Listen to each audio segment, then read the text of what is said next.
So I want to say welcome to Mr. David Anderson, also known as the business bully. Yeah, man. Now I feel like I'm in trouble with the IRS. Just call me Dave. It's all good. The whole government name, right? Right. As a black person, do you feel you can be mentally healthy working in corporate America?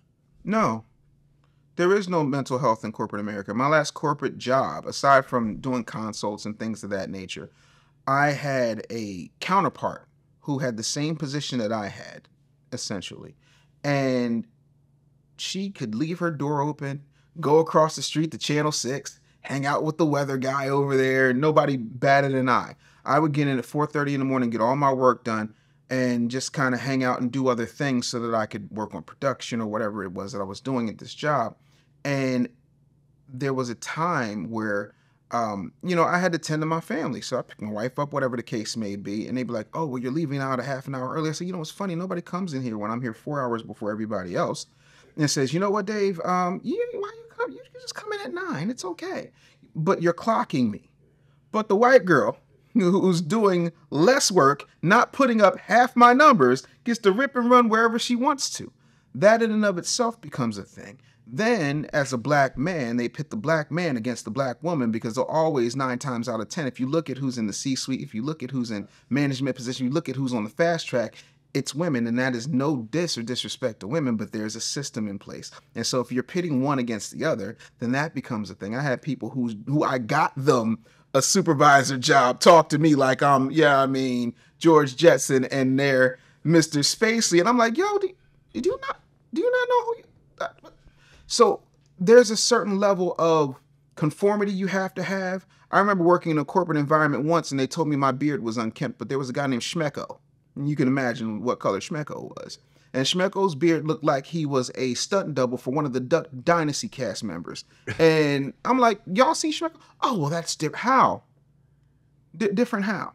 Right? I remember having a corporate gig where a woman was like, you know what, Dave, you're taking quite a few bio breaks. I said, I'm sorry, Linda, what is a bio break? Linda was a blonde-haired woman who constantly, she cackled when she didn't know what to say. You put her on the spot. And she was like, well, I said, are you counting the amount of minutes I'm in the bathroom? I was like, do you have any idea how many HIPAA laws you're breaking and how big this corporation is and how quickly I could call Al Sharpton? Like, you have to have some type of therapy or some type of mental fortitude that defies logic in order to work in corporate America. And I'm not saying all corporate jobs are bad. I'm saying the way that we have to go about navigating the culture of those corporate jobs. Come be a part of history and experience the sharing of wisdom from some of the most brilliant thought leaders in our community. Come see Muda Baruka, Styles P, Nori Muhammad, Lawrence Haja, Dr. Dorothy Holly, Dejaz Mach Kwasi, Deborah Hines, and Midwife Asasia impart their wisdom at Groundings with My Brothers and Sisters, a holistic health conference. A plant-based breakfast and lunch are included. Looking forward to seeing you there. Is enough to make you want to jump out the window. I was reasoning with a brethren, and he was telling me that one time he was talking to his lady, and his lady told him you have to turn off your corporate voice when you talk to me. But I think it's the realest statement because there's that duality in regards to your brain. Like you have to split. You can't be your true self in that environment because it's not accepted. No, you will be penalized. No, they don't want that. They hate your creativity. They hate the fact that you believe in yourself. Any of that. Oh, no. If you've got a difference of opinion, I'll never forget. I was at a broadcast corporation. I won't say which one, but we have these meetings where the promotions, the operations, the programming, the sales will all get together. And they said, hey, we're going to do this thing for March Madness. I said, oh, yeah, what is it? We're going to do ass brackets. I said, you're going to do what? We're going to do ass brackets. Women are going to send in pictures of their behinds, and then the listeners are going to vote on them. I said, no, we're not doing that. And they said, well, what do you mean? I said, we can't do that. If the majority of our listeners are black women between the ages of 18 to 34, this is not a good look. And you won't be the person who has to push this. You're not going to be the person that has to deal with the backlash. And they're like, well, do you have a better idea? I said, well, yeah, as a matter of fact, I do. What we need to do is create a sexy single moms contest, not focus on their behind, but the fact that they take care of their kids, that they go out here and they're working hard and they're doing all the things that we're supposed to do in society, and reward that. Get them a spa day. You got that contract with the jeweler. Go get some jewelry. Go get them a vacation over there from Apple Vacations or whatever, and you'll make more money in non-traditional revenue than you did with trying to do ass brackets, which will backfire.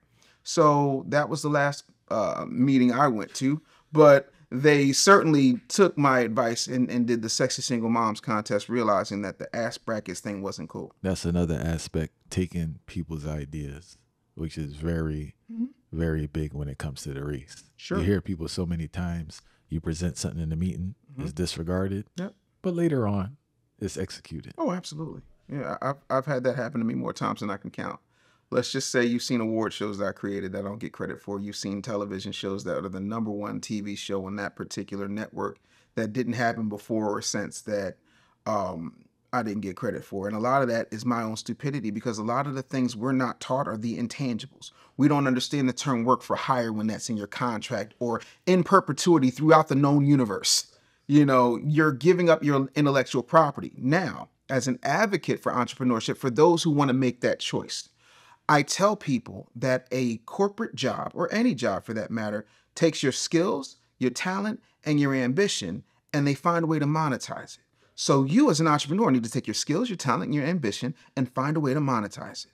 And we don't think that we're capable of it because we're told that we can't do that. And yeah, man, I've seen plenty of ideas on huge networks that I know a kid who just came out of prison came up with and won't get credit for. I've seen bodyguards write books for people that other people get credit for and have had movie franchises from. You know, you could take with that what you will, you know. But my favorite character in Toy Story is Mr. Potato Head. Being that most media is produced to cater to an audience at a 5th grade reading level, right? What does that say about the intellectual capabilities of majority of Americans? It doesn't say anything about the capabilities. It says about the limits that they put on them. There's a world of difference. We're capable of doing absolutely anything we want to do. What happens is we are 30th in reading comprehension in the world. We are 19th in mathematical computation skills.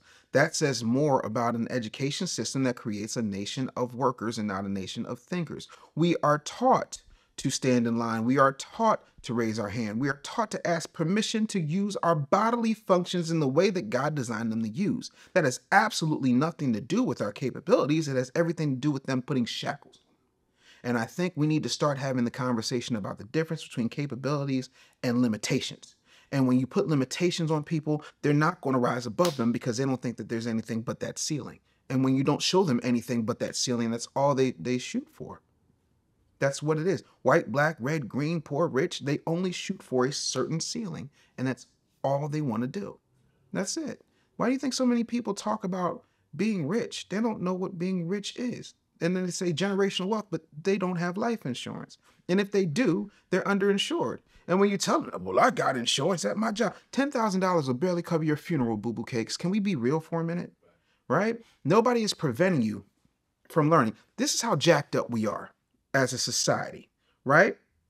We believe that it's racist to pull Black history out of the school. Do me a favor right now, without looking at your phone. Name me the Vietnamese American hero you were taught about from K through 12. Okay. Name me the South Korean American hero you were taught about from K through 12. Name me the Jewish American hero you were taught about from K through 12. Name me the Puerto Rican American hero you were taught about from K through 12. Oh, you weren't. When's Puerto Rican History Month? That's Black Music Month and Gay Pride Month, I believe. Well, okay. Like, what about Afro-Latina Heritage Month? Do you know? No, you don't.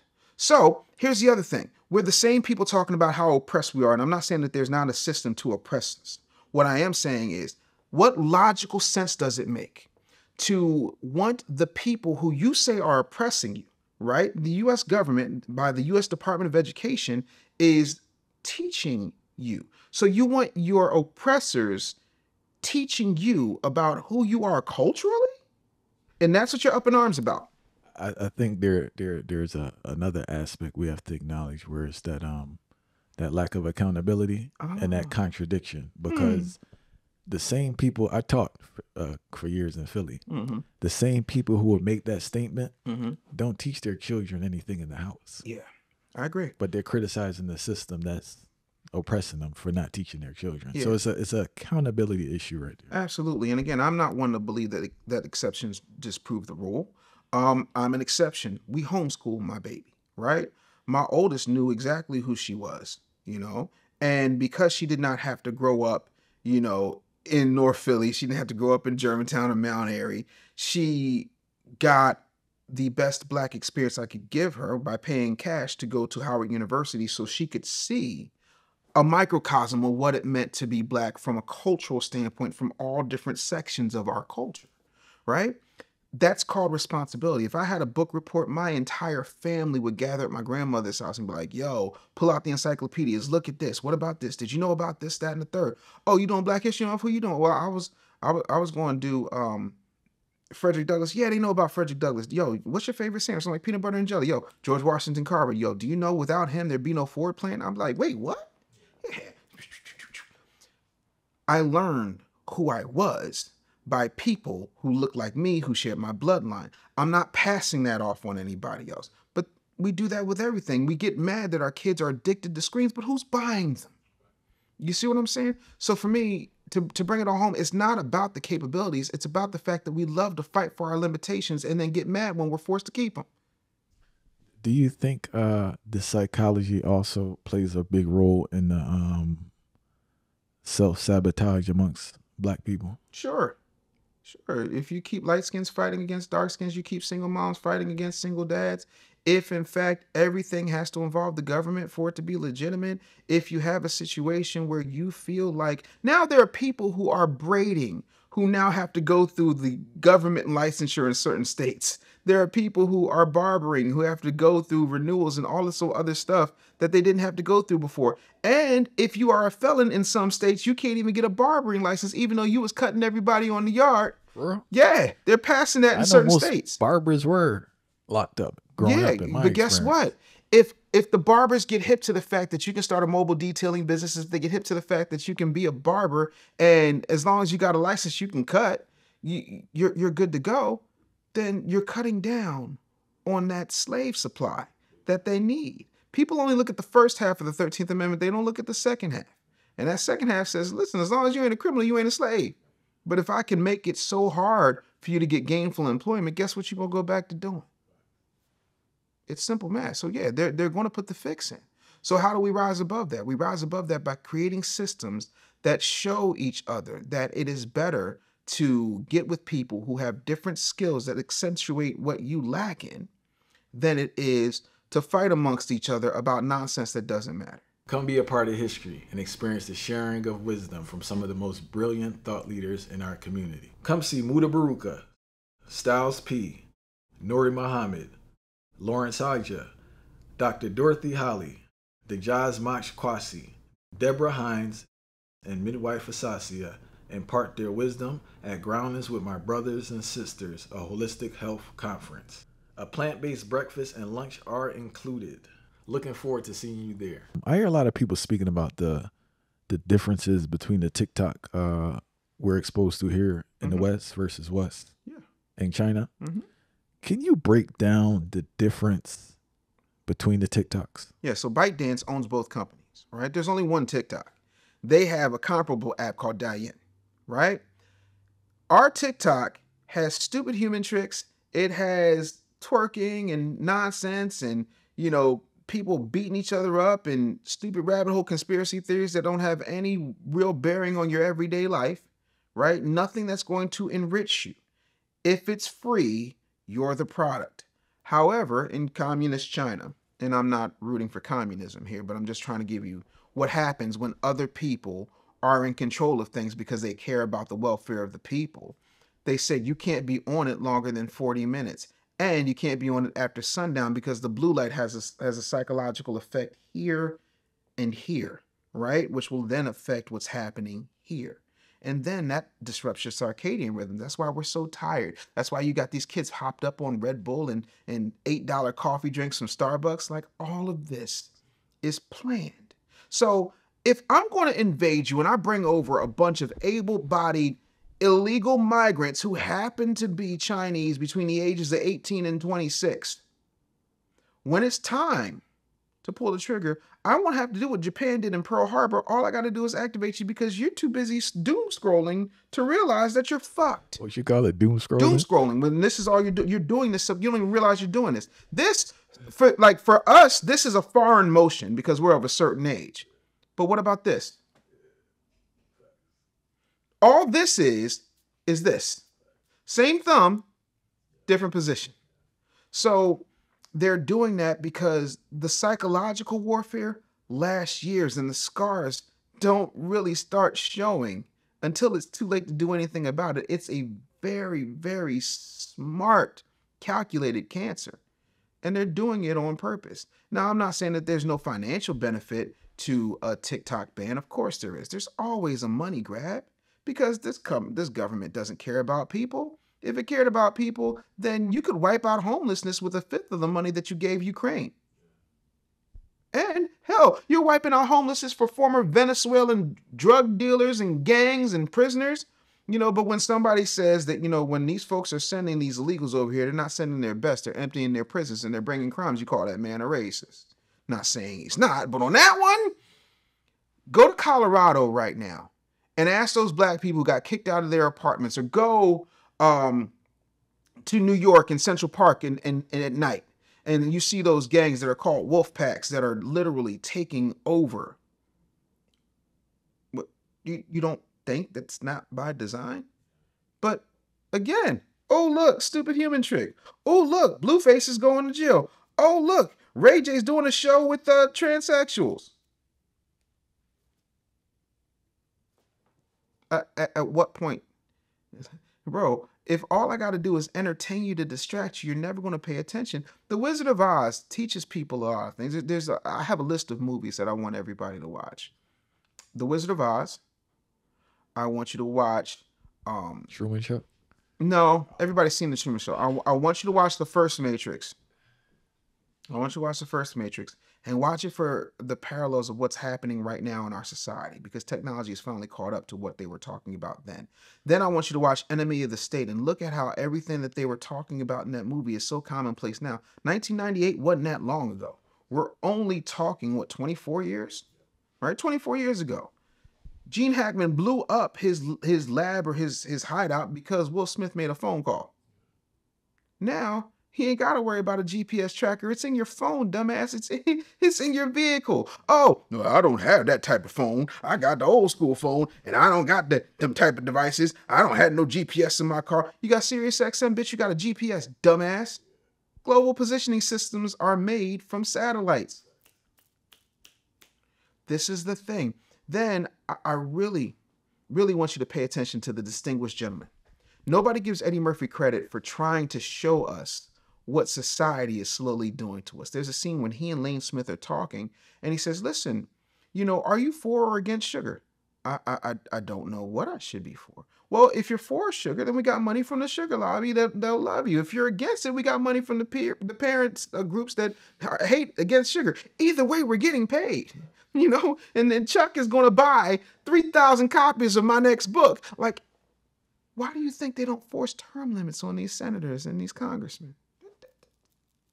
Not to mention, he ran as Jeff Johnson because there was already a Jeff Johnson there that people are already used to voting for because nobody's questioning the political process. Fact. He said that in 1992, and in 2024, if you question the political process, wait for it, you ain't black. Okay. All right. There's a thing called culture lagging, where they put things in movies so that when it happens, you're not freaked out about it. Do you think that they put Matt Damon on a closed sound stage and called the movie The Martian for shits and gigs? Do you think that there's not a budget for the Pentagon to produce propaganda movies, everything from Top Gun to Independence Day, even though they 86th Independence Day, because Independence Day's writers did not want to take out the term Area 51. You've been very public about your weight loss journey, right? Yes. What was the key factor in you losing weight and keeping it off? I wish I could tell you there was one key factor. And the reason I asked that, because you're a man that deals with systems, I want to know the system you created to lose the weight and the system you created, because I know you had to keep modifying the system. Oh, yeah. And learning more about yourself. Yeah. So please share. All right. So here's the thing. We as a people have been poisoned, right? Processed foods are poison. I ain't saying I don't enjoy processed foods. I do. But the people who make Fruit Loops in America also make Fruit Loops in Canada. And the stuff that you put in the Fruit Loops in Canada are a lot better than stuff you put in the Fruit Loops in America, right? So that's one. Two, Black people eat their feelings. Divorce party, food. Funeral, food. Wedding, food. Promotion, food. Everything, food. So we eat with absolutely everything, right? Then we say things that are cute because we understand spin and marketing better than anybody. Oh, you know, Miss Jenkins, man, listen, they about to cut off her foot. Why? She got the sugar.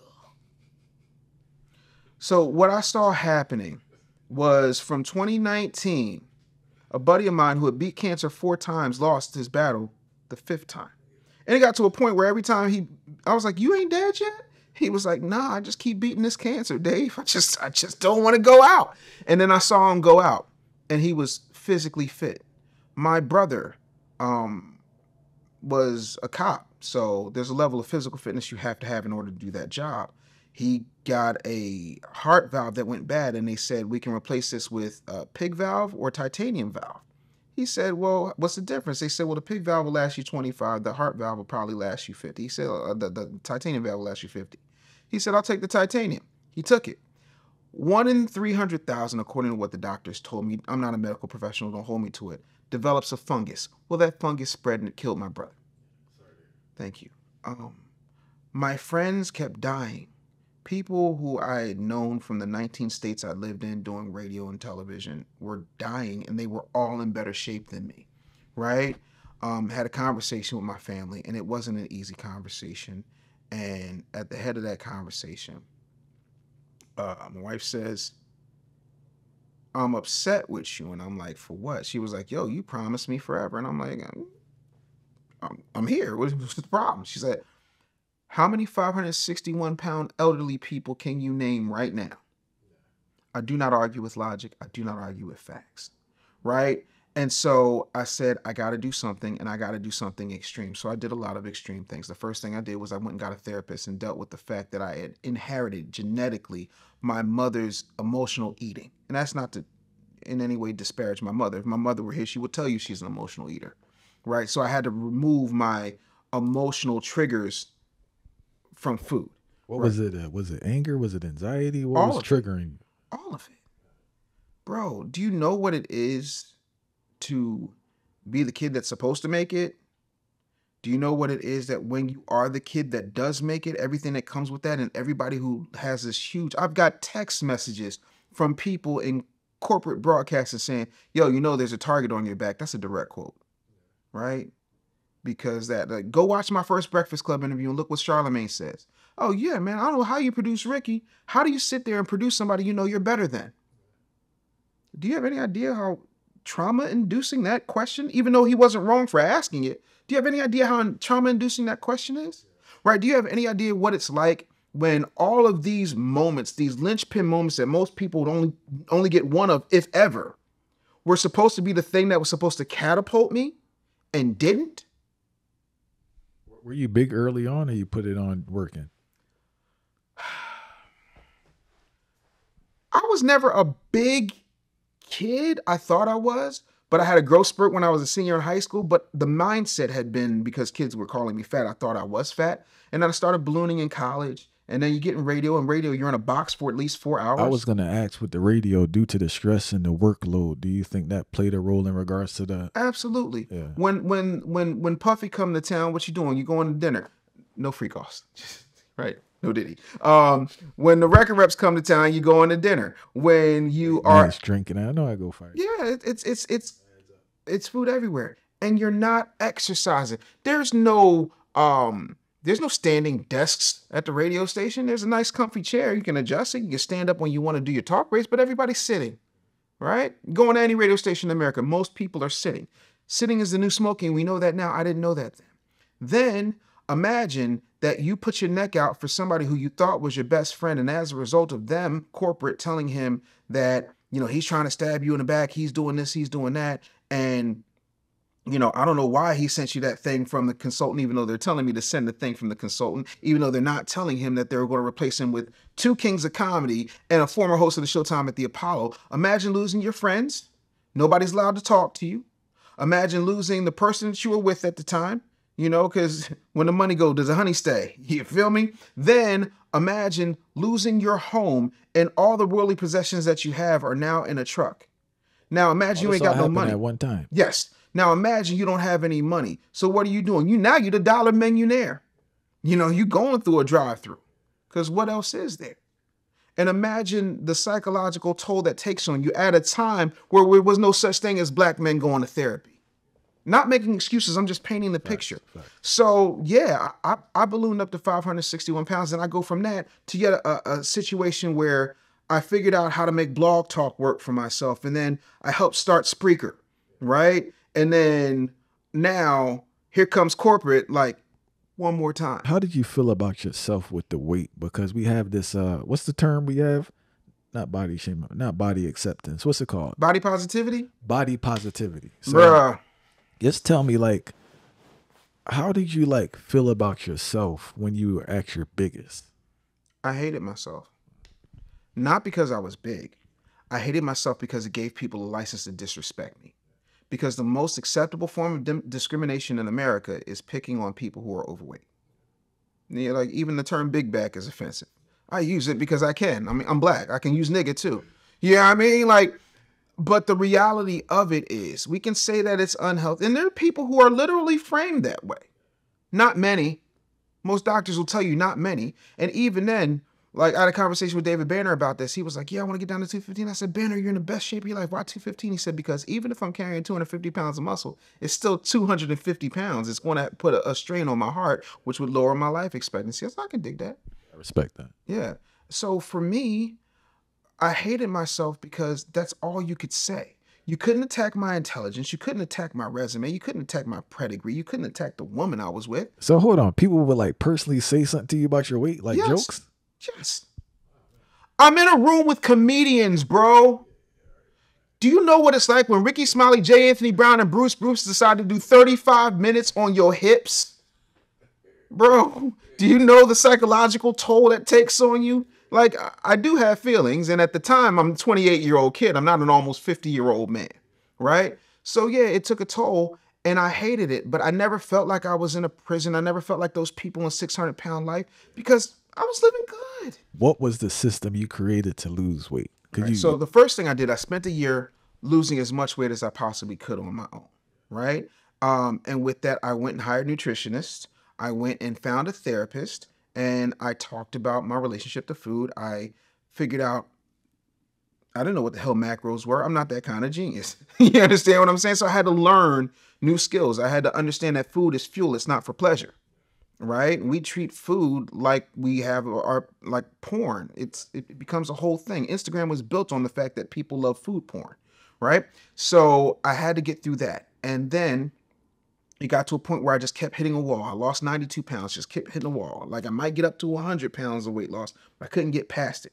So I'm floating anywhere between 468 and let's say 460, 461, right? 459 maybe. And I met with a doctor who I met with 1,000,001 times just to shut my family up, right? Like, okay, I'm gonna meet with the surgeon. Yeah, okay. But the last time I met with him, he was like, why won't you do this? I'm like, because it's cheating. I'm not gonna cheat. Like, if I'm gonna do this, I'm gonna do this. It's do or die. He said, oh, don't worry, you'll die. And I was like, doctor, of course. He said, no, listen. He said, listen. He said, I've been waiting for this one. And he pulled out a binder and he was like, give me all the questions you got. I said, well, how many people have died on your table? 6. I said, 6 people? He said, yeah. I said, well, how many of these have you done? He said, 10. I said, 10,000. I said, oh. Being a comedian. Yeah, he was trying to be funny. You know, because at this point he was pissed off because he felt like I was wasting his time, and rightfully so, because I was scared. You know, black people in hospitals and surgeries, all of that becomes a trauma too, right? So He said, this person had a heart condition you don't have. We've run every test on you, this, that, and third. You've lost 92 pounds on your own. This is a tool. There are people who get this tool and they still balloon up. It's all what you decide to do with it. I said, all right, fine, let's do it. So I went and I got a vertical sleeve gastrectomy, commonly known as a gastric sleeve. But then I also picked up karate, Kempo and Krav Maga specifically. I do kickboxing. They Krav Maga for 2 years, bro. Let's go! Woo! All right. Anyway, so I do about 16,000 steps a day, right? I lift heavy things and I put them back down. I'm really big on my protein, right? I have this thing where I have a 9-year-old who is very low on the autism spectrum, but she's autistic. And she wants to be able to play with her daddy. And she ain't trying to hear that daddy can't get up and daddy's tired and daddy can't get off the couch, right? You married? So you know what it is to have a honey-do list. You know what it is. You come downstairs and all of a sudden your wife goes, "Hey, honey, do you mind going upstairs and finding the comb?" Now all of a sudden you're on a scavenger hunt, right? Like all that up and down the stairs. Like, bro, I'm literally, you know the scene in The Nutty Professor where Sherman Klump becomes Buddy Love and he's like, "I'm the stair master." I had to make it make sense. And then I had to adjust to the fact that I was hitting a wall again. And I said, okay, I understand all of this stuff, but now I need a trainer. So I went and got me a trainer who also was morbidly obese at one point and then got her body to a point where, you know, because I needed somebody who could understand. I don't want you if you're an American Gladiator. You can't relate to this. I need somebody that loves a buffet. I need somebody who's like, hey, man, you know what? We're going hibachi tomorrow. No, here's what we're going to do. And that made it a lot easier. And so my trainer says to me one day, she says, "Dave, have you ever done a pull-up?" Trauma. Because I don't know if you've ever been the fat kid in elementary school trying to do the pull-up. Probably not. You're an athletic guy. You played ball. But for me, gym was torture because I can't, none of that. And I said, yeah, I said like 2025, we're going to get on pull-ups. But like right now, we lifting heavy. Like, let's get these RDLs in. And she's like, all right, cool. Good workout. I'll see you tomorrow. So I'm looking all over the next day for my trainer in the gym, and she in the middle of the gym over by the pull-up machine. I was like, what the hell is Tracy doing at the pull-up? It's like, Dave, remember you said you were going to do pull-ups? I said, yeah, 2025, I got you. Let's go hit these RDLs. Nah, today. I was like, what you mean? No, today is the day. We rejecting that. And she was like, yo, you can do this. Just breathe through it. And I started doing pull-ups. Like, how did that make you feel? It made me realize that, not to take my good friend Master P's phrase, but there's really no limit on what I can do. I can do anything. This machine is designed to do anything. You know, I'm laughing because listening to the business bully, right? Yeah. You have that mind frame with business, but it seemed like you were limiting yourself in regards to your physical capability. Of course. Everybody got, let me explain something to you. Do you know why kryptonite was invented? Please explain. Kryptonite was invented because people rejected the idea of a godlike being with no flaws. Everybody's got kryptonite. Everybody's got an Achilles heel.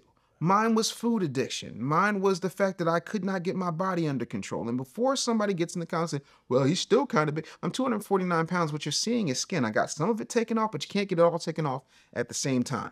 You lost 200 pounds. Like no. I lost 312 pounds. 312 pounds. Put some respect on my name. There's nothing to comment about, you know? Right. Like, until you've done that, until you've lost 2 or 3 people, I don't want to hear shit about what you got to say.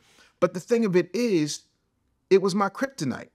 And I made the statement to my family. Yeah, when I lose this weight, they ain't gonna have nothing to say. And my wife laughed out loud and she was like, yeah, they will. They're gonna find something else. They're gonna be mad about something. You know, so I had to learn to do this not just for my family, but I had to do it for me because, bro, I don't know what happens. I mean, I know, you know, as a minister, what's supposed to happen, but nobody knows what happens when you check out. We don't know for sure. And so I want to live the kind of life where it's epic. And I don't mean that I got to be the greatest at everything, but I want to live long enough to do more great things. I hate it when people look at the great things that they've done in the rear view. Like, I'm not 80, so I got more great shit to do.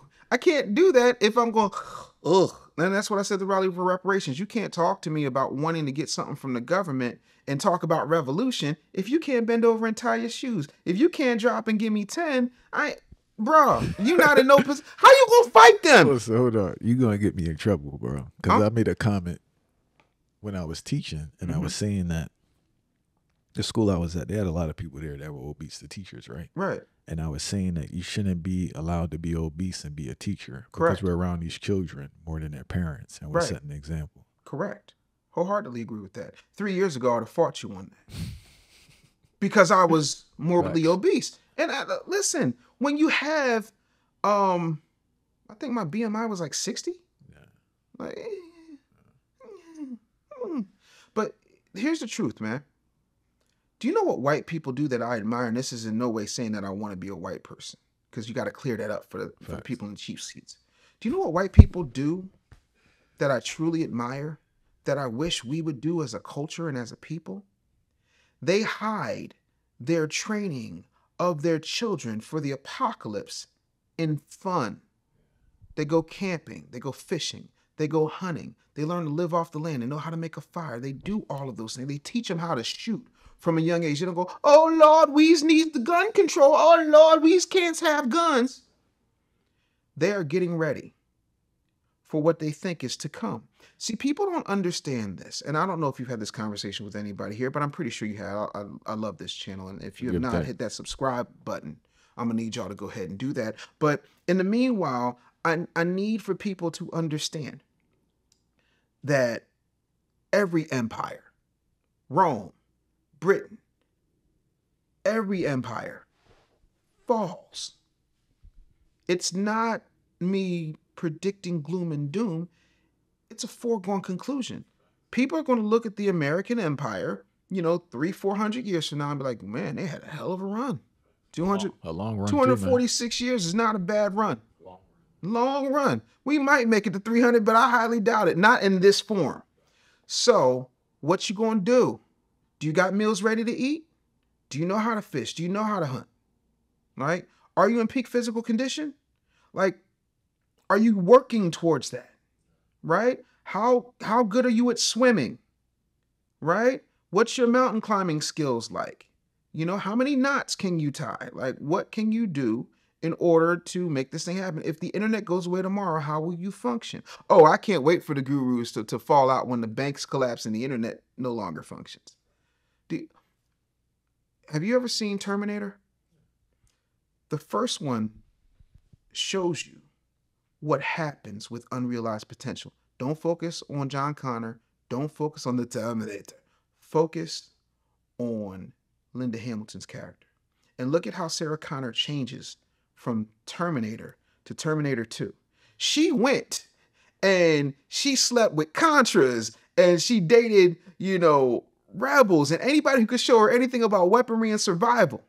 And she got herself in a peak physical condition. She turned her bed over in a loony bin and was doing pull-ups on it because she knew that the apocalypse was coming. I ain't going to point out the fact that the Terminator was originally created by a black woman. She probably knew that the apocalypse was coming, but the Matrix and things of that nature, don't let Mr. Anderson try to pull you out of the Matrix. Go ahead and take that blue pill. Y'all like that. There's one more aspect I want to talk about. Has your compassion, since you lost weight, right? Do you have the same compassion for other people who struggle with weight? Yes and no. Yes, I have compassion with anybody and for anybody who struggles with it, because it's a prison that you put yourself in, and it's horrible.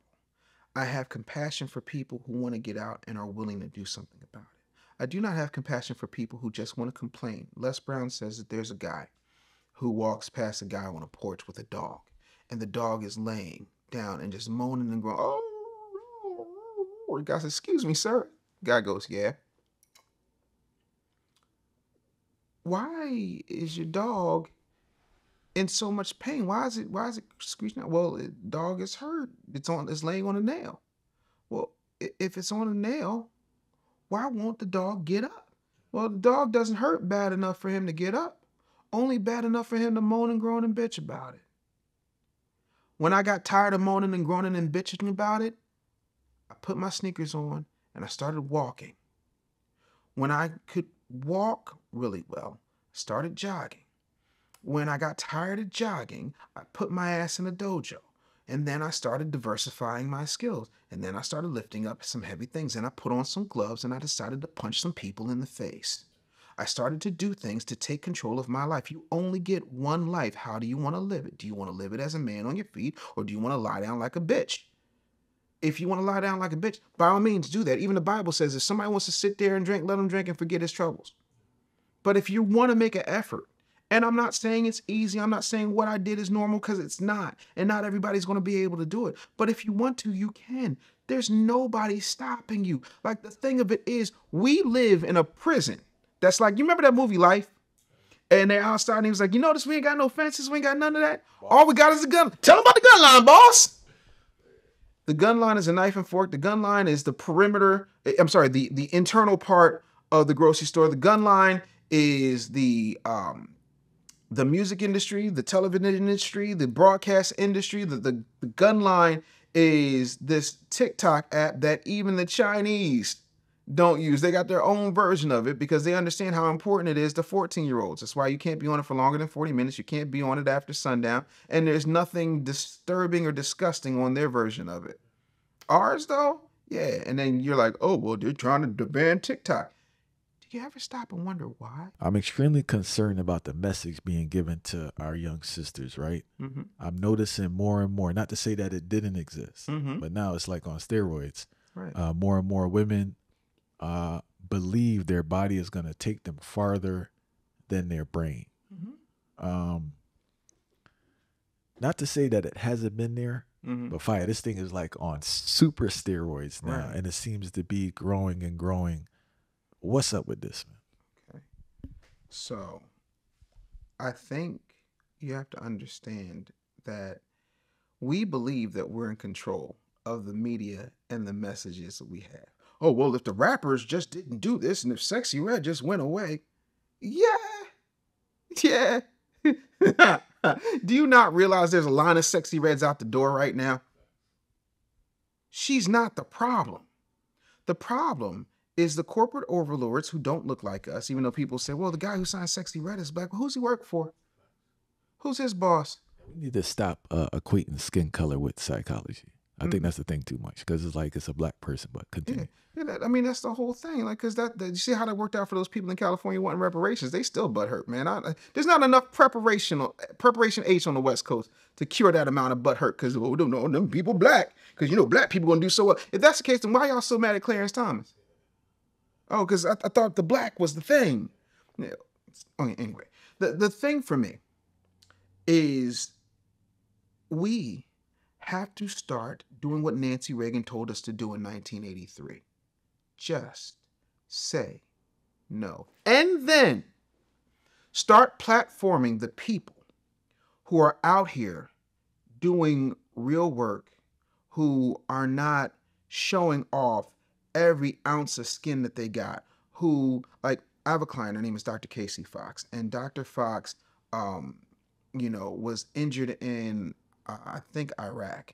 And instead of going to Saudi Arabia to get fixed, she's like, yo, patch this up, get the shrapnel out my foot, I'm going to finish my tour, right? And she helps all types of people just overcome that mental midget mindset, right? And when you see somebody who looks like you, who is, smart and educated and attractive, and is not putting on the armor of a feminine woman, she actually is a feminine woman who happens to also not take any shit, versus a masculine woman who puts on the facade of femininity, but it's not in her, saying, I ain't taking no shit, I'm strong and independent, I got this many degrees. You have things. Your degrees are going to hang on the wall when we bury you. Why do we not platform them? Because that's not sexy enough. I remember I was on a show and it went viral. Everybody from Jamel Hill to D.L. Hughley did think pieces, entire shows about what I said when I said reality TV creates an image of the black woman that is false, and it's disgusting, and they're fighting each other and they're beating each other down and this, that, and the third, and they're not doing real businesses. And people are like, well, you talking about eyelash lines and this, that, and the third. I said, no, you're missing it. if you are doing a kiosk in the mall or you've got a boutique in the mall and there's a fight, the mall's liable, you're liable. There's no suits. There's no lawsuits when they fight in these places because the businesses aren't real. It's all manufactured. The fight is manufactured. The cameras are there. I worked in reality television. They have these things called story editors. Those are the reality show writers. People, Google it if you ain't got nothing better to do. So when you understand that part, then you start saying we need to reject that. But most of us won't, because we still allow our trash to continue to be complicit in our representation and dictating how the rest of the world respects us, how the rest of the world views us, and how the rest of the world treats us when it comes to that. We are the only people who get judged by the least of us. You have never, 9 times out of 10, looked at Indian people and said, oh, you know what? He comes from slums. You know, they're living 16 to an apartment. You don't do that. Y'all are like, yo, they came from a slum. They lived 16 to an apartment and they built this and they got this and they did that. When we do it, we're not putting our best foot forward because there is a lot of monetization in our disrespect and cultural appropriation. And cultural appropriation is a twofold thing. It's white people and non-black people playing as black people, and then they hire black people to play a version of black people that is not aspirational at all, right? I got another client, Pastor Gail. She has a motorcycle ministry in Indiana. She does rides and she helps homeless people. She does classes for young women. But I don't want to see Pastor Gail on a motorbike. The old pastor sitting down. No, that's not sexy enough, right? You got people, talking about their BBLs, and then they come and they live to regret it, right? Everybody loved Black China when she was out here, giving the Kardashians hell. Everybody loved it when she had that BBL. When she took that stuff out, it was a problem. K. Michelle was a rock star to people when she was on those reality shows, with her BBL. And then she was saying that was making her sick. Then all of a sudden, she's a problem. Do you see how that works? The second you unplug from the matrix, then all of a sudden, you're problematic. You're automatically disrespected. You're disrespectful. You're a sellout. You're all these things. No. Those of us who have unplugged from the matrix understand that you have bought into a system that you didn't even realize you had been bought into. They literally pulled the world over your eyes and told you this is what it is. My mama says it's the equivalent of putting shit in a crystal dish, covering it with whipped cream and putting a cherry on top and telling black people it's chocolate mousse. So that when real chocolate mousse shows up, they're like, man, what the hell is this shit? It's too sweet. I don't like this. I'm gonna stick with the chocolate mousse I know. But it's shit. Well, it was good enough for my mom. It's good enough for me. So we as fathers, I don't know if you have, I have 2 daughters. We as fathers have to make sure that we set an example for our kids that makes sense. They should have a healthy fear of the world. The father's job is not to nurture. The father's job is to be a microcosm of the real world. Love your child, yes, but prepare your child for the world out there because nobody cares that you were the chosen one and you came along at a time where the family really needed a baby and nobody cares. Can you do the job or no? It's real binary. I don't care what they say on the internet. The world is very binary. Do it or no. Can or cannot. Do or do not. There is no try. Your 17th place trophy in wiffle ball don't mean nothing to these people. Just like old, Rick with his 4 touchdowns in a single game. Like, nobody cares. We've got to create an environment that is grounded in reality and maximum skills, especially for our daughters. And then we also have to get to a point where we start shaming people for not doing the right thing. And the right thing ain't child support. The right thing is taking care of your kid without the interference of the government. The right thing is educating your kid without worrying about whether or not they get a degree. The right thing is bigging up a kid. Master P said something the other day. All right, so I'm in Dallas and he's talking and he says, I ain't throwing no party you come home from jail unless you was innocent. I'm throwing a party if you came home from school and you developed a skill or you got some type of trade, something that's going to bring something back to our community, something that's going to teach us something. And I said to P, and I wasn't being disrespectful when I said it, but I had to ask him the question. I said, P, You know, the situation with you in Walmart and you having a press conference and they doing this stuff to you and Snoop and they hiding your stuff in the, you know, like in the back room and saying it's sold out and blah, blah, blah. Like, your phone has billions of dollars in it. Meaning, you know all of these people. Why don't y'all just get together and make your own damn Walmart? He was like, two things. Number one, Walmart, no, or corporations that are in the retail space, no. That's going to take 20 years for us to really get a foothold in that. So that's valuable time we can't get back. And two, most people are real comfortable being scared. That's why you don't see a whole lot of long lines behind me. They telling me I'm square for doing master classes and going out and finding authors, you know, who are experts in certain subjects that I'm not experts in order to do books. He was like, if I'm gonna be square, I'd rather be square and put people on than, you know, be cool and not get anything from it. You know, and that's the thing. We've got to invest in our future. We've got to invest in an environment where we can thrive, not just survive, not just get by. I don't care how good and how catchy the Good Times theme song is. It's a tragedy. They never get up out of the ghetto. Like, you know what I watched recently for the first time with different eyes? Because I now know what it really is about. You ever seen the movie Lean On Me? What's that movie about? Joe Clark, Aaron Patterson, Eastside. Yeah, but what's it about? Lean on me. Uh-huh. Let me think 2 seconds. Take your time.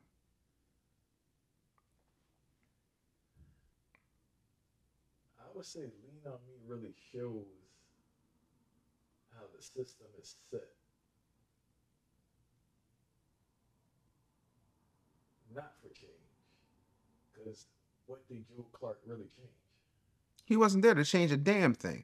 He was an enforcer who went to a school that none of them white folks and none of the uppity Negroes wanted to go to. None of the talented 10th ass Negroes wanted to go to. Joe Clark was in the suburbs teaching Billy and Becca and Sue, you know, and he was having the time of his life.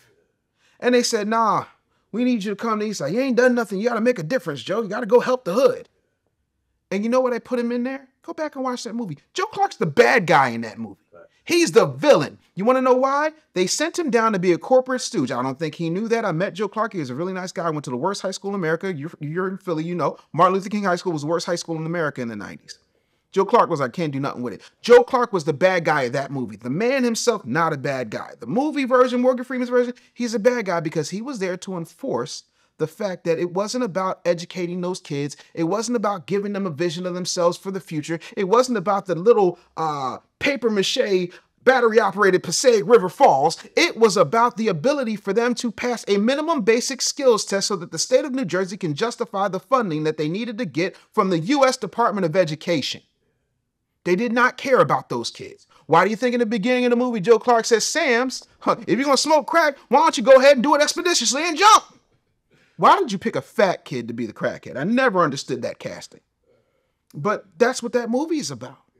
That's the thing. They don't want money makers. They want test takers. We've got to, that's why I pulled my baby out of school. I pulled her right out. Like, no, we're not doing this. My kid needs a certain level of attention. This is the bullshit scam that is the U.S. education system. The U.S. education system in one breath says you can achieve anything you want. You can be whatever you want to be. In the other breath, they say they want you to conform. And when you do not conform, when you do not sit still, they put labels on you. They give you IEPs. It's the one thing that I say Umar Johnson touches on. They tried to, it wasn't called IEP back then. They called it special ed. Special ed. They tried to put me in special ed when I was in kindergarten or first grade. Mm-hmm.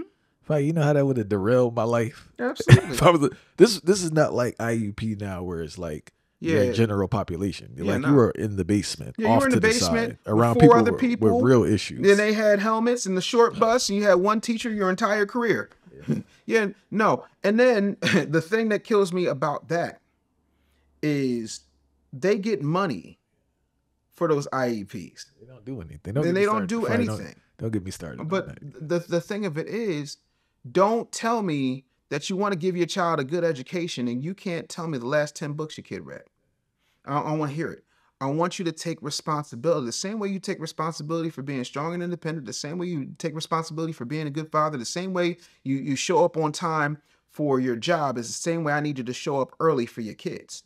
And the best way for you to do that is to be responsible. Even if you got them in that system, as soon as they come home and they finish their homework, you need to give them real homework about everything they need to unlearn. and how to beat this corporate infrastructure. I didn't learn how to write a check until I was 18 because my mom was busy putting food on the table, right? We got to start having those conversations because here's the gag. In public schools in suburbs and in densely populated non-Black areas, they teach those life skills. Home ec is still a thing. They have auto shop and they have things to go there. Like, they still have Job Corps, but they don't promote it anymore. That's by design, because the last thing they want to do is give you the means by which you can feed yourself independent of the system. And to me, when it comes to taking care of our young people, specifically our young women, the best thing we can do is give them self-esteem, but also a true dose of reality. Nobody cares how pretty you are. Beauty will fade. It doesn't matter how nice or how soft or how beautiful your ass is. Sooner or later, we all are going to age. Felicia Rashad's still beautiful, but she ain't Felicia Rashad 1984. Pam Grier, beautiful woman. She ain't what she was when she did that one episode of the Fresh Prince where she was too sexy. Like, Father Time is undefeated. What do you have when gravity comes for you? What's in you that's not on you, right? And the solution is not taking the Calabasas fitness method, which is going to the surgeon and getting it sucked and tucked and fucked. The object is to put something so great in here and in here, right? That you stick out, right? You should be shooting for 1 in 8 billion. But, most people settle for 1 in a million, which means that there's 8,000 other versions of you out here. That's not a compliment. We got to make sure that our daughters specifically are one of one. Imposter syndrome. Oh, yes. Right. As I said, when I was in college, I really experienced imposter syndrome when I think about it. I played Division I basketball, right? Right. And I wasn't really sure. I'm telling you, I wasn't really fully sure that I deserved to be there. Yeah. Right. Yeah. And I experienced it again when I was working, when I first had my first success. I was just so like, I couldn't accept that I did it. Yeah. I couldn't fully accept that I did. Did you ever experience that? Bro, I experience it every day. Yeah. Right? Because again, people believe the myth of entrepreneurship. They're not ready for the reality. There are ebbs and flows. The CEO, because everybody loves to be the CEO, but they don't have a board of directors. The CEO or the owner is usually the last person to get paid, right? When I was youngest radio personality, I experienced it. When I was the youngest nationally syndicated producer, I experienced it. When I was the first director of social media at a Fortune 500 company, I experienced it. I'm constantly experiencing it. I co-authored a book with Master P, and I'm in a room with all these other co-authors, and I'm like, okay. Because sometimes you got to understand, and it's not like a lot of people mistake you understanding what you're good at as arrogance, and it's not. You can say whatever you want to say about Kanye. Who's better? Like overall, like from switching culture, Kanye is so good. Have you ever seen the movie Zoolander? Have you seen the Derelict collection? Go look at Zoolander. Right? And when you edit this, if you just do me one favor, I want you to compare the Derelict collection to Kanye's clothing collection and see how much they match up. That's how powerful he is from a cultural standpoint. He makes people look like bums and they buy it. Right? When you're great at something, you're great at something. And that's okay. Everybody else understands that it's okay to be great. And they also understand that everybody else ain't going to be great. But yeah, bro, I suffer from imposter syndrome. We all do. Because we're told that we're lowly from the time we're born, right? Well, you shouldn't be able to do this, and who do you think you are? I think I'm Dave. I don't understand what you mean by that. People, listen, imposter syndrome comes from the conditioning of society, and it also comes from the people who affect your immediate environment. Facts. Right? There are people I went to high school with who swear they know me. I'm like, you don't know me. You knew a version of me. That version died in 95, homeboy. Like, you knew a kid that was going to eventually become me, but you don't know me. You brought up a great point, and what I noticed is, I'm not sure if this takes place in other cultures, right? And I'm not disregarding it. I'm talking about Black culture. We Black. It's 2 Black people in the room talking. there seems to be in Black culture, you're not allowed to grow and evolve. It's like they want you to be frozen in time. Yes. And if you evolve, you're like chastised and almost ostracized for growth, which is supposed to be a good thing. Right. Let me simplify that, right? People will only respect you at the level at which they met you. So anything beyond that, then they start hitting you with the littles. Oh, look at your little business. Oh, I saw you on that. Littles. I saw you on that little TV show. Yeah, listen, I saw your little Breakfast Club interview. Yo, I saw you had that little Forbes write-up. How many people you know from around here in Forbes, homeboy? The little is wild, bro. Yeah, because you're trying to be little me because you choose to be little you. People didn't hear that. They'll run it back 3 times. That's the thing. People want to put you in the box that they never escaped from because they are afraid of dealing with the fact that they blew their shot. Are you familiar with Bundy syndrome? Okay.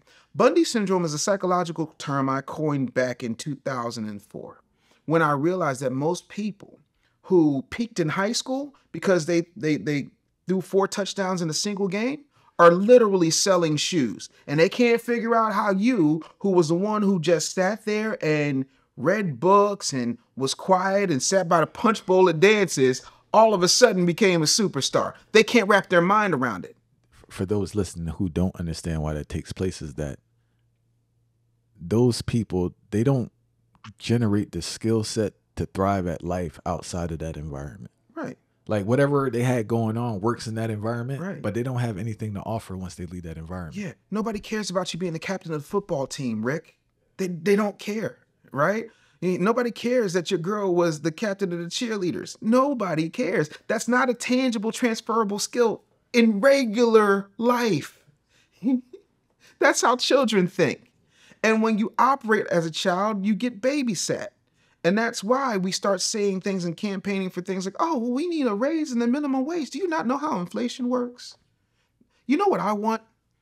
And I'm not saying that people don't work hard. But what I'm saying is if we focused a little bit more on creating maximum skills as opposed to begging for a higher minimum wage, then you wouldn't have to worry about that. Your skills will take care of you. Even the Bible, right, which was written well over 2,000 years ago, says a man's gift makes room for him and brings him before great men. In other words, what God put in you is enough. You ain't got to put nothing else on you because what he put in you, if you cultivate it and if you respect that gift, it'll take care of everything else. Right. I hear what you're saying, bro, but it's kind of a privileged comment, man. And I'm going to tell you privilege. why. I'm going to tell you why. Educate me. Not privilege in the sense of monetary, but privilege in regards to skill set and what you've been able to achieve. Sure. After witnessing what takes place in these schools for you, right? Mm-hmm. A mixture between the home and the school. Yes. These children are set up for absolute failure. Sure. So you have to be a different type of individual to you need a certain level of self-education. I agree. And you need a certain level of resilience to thrive in life coming out of those environments. That's why I said it's kind of privileged comment in a sense. Of course it is. Now let me give you some context so you don't feel like I'm being an elitist asshole. So my mother worked on an assembly line, drove school buses, and put herself through Cheney University. Then after that, she went and got a master's in education from the University of Pennsylvania, right? My dad was a cop. He didn't finish college, but he put all his brothers and his sister through college, right? On a cop salary, who then went to do state work and other things that I don't know what he did after that. But the thing of it is, I'm also a college professor. My grandmother was also a teacher. My daughter is a teacher in the Philadelphia public school system. My mother is a 2-time Teacher of the Year finalist. So I understand how the education system works. I've seen it on the college level. I've seen it on the high school level. I've seen it K through 12, right? I'm not saying, and nor did I say, and if I did, please forgive me, but I didn't say everybody can do it. It is a privilege. But here's the thing. When's the last time you saw the chains on the library? When's the last time you saw anybody say, unless they had an issue with paying their phone bill, that the information part of the internet was unavailable to them, right? But if you're conditioned by the system, right? My Uncle Byron, who's a state trooper, he retired, wonderful guy. He said something to me that changed the course of how I looked at this very conversation you and I are having. Do you like popcorn? You eat it. It's not your favorite thing, but you've had a bag of microwave popcorn, I'm willing to venture a guess, in your lifetime. You ever notice that even if the popcorn's absolutely perfect, when you look at the bag and the bottom of the bag, there's some kernels that just won't pop? So what we're saying is that there is a microcosm of individual things in the same environment, exposed to the same things at the same time with the same amount of parameters. And no matter what you do, some of them just ain't going to pop. You okay with that? Do you try to put them back in the bag and put them back in the microwave and let them pop? Or do you say, you know what? They're going in the garbage. You paid for them, but they're going in the garbage. We can't do this thing that we do almost exclusively, which is embrace our trash. I think we provide as much as we possibly can. I think we educate as much as we possibly can. But I remember being 10 years old, and I remember being in tears because my mom came home one time. I might have been 7.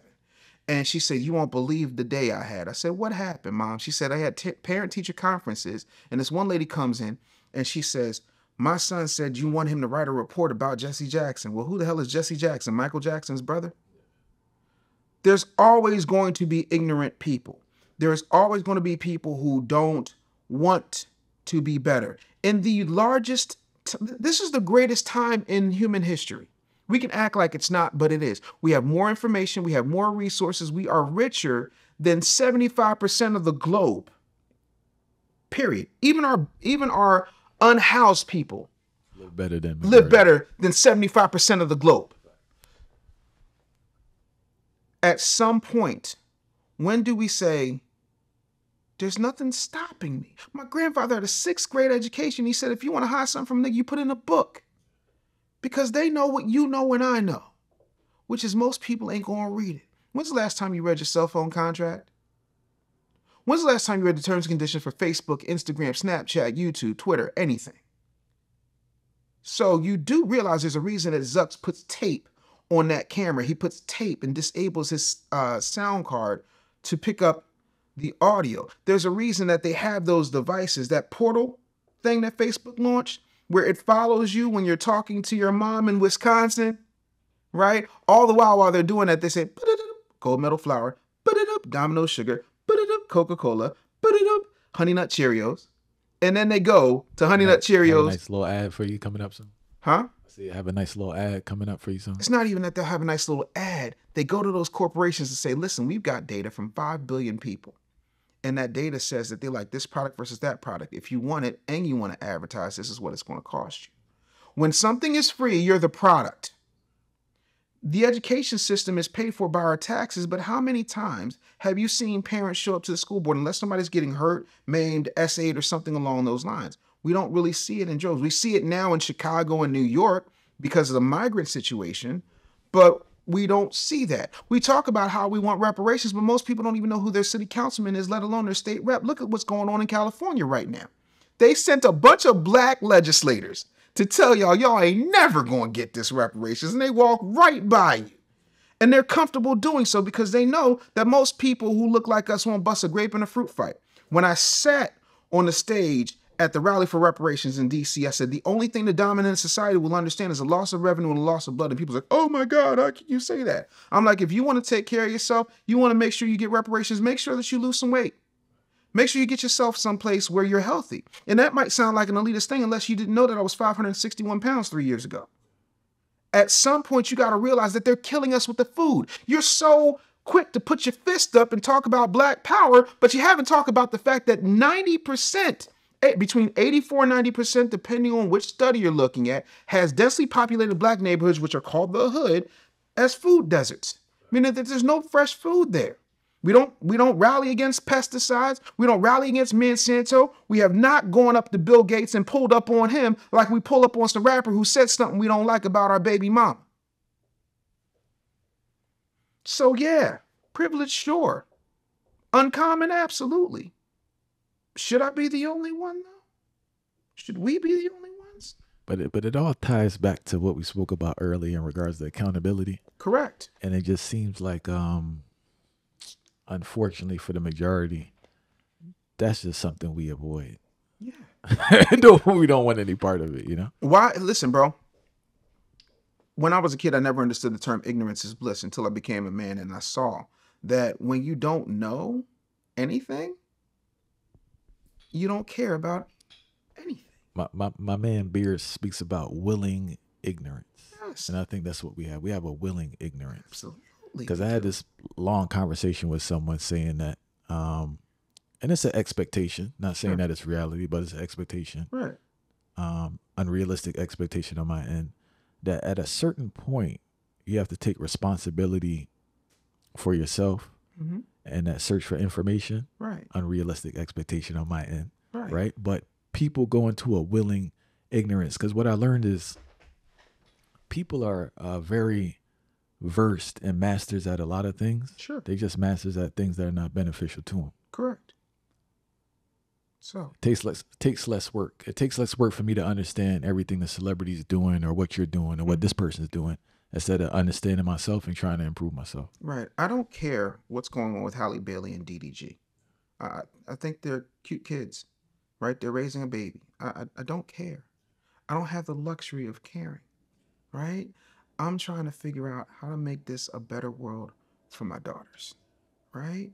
I'm trying to make sure that we have opportunities to pursue our dreams. I don't care about the misdirection and the sport and the distractions and the things that they put in our faces to keep us from seeing what they're actually doing, right? I remember doing a sports show where it was a bunch of comedians and we would talk about sports, and then every once in a while we would talk about different types of things that were happening in the world. And I said, there's never been a situation where a shot was not tested.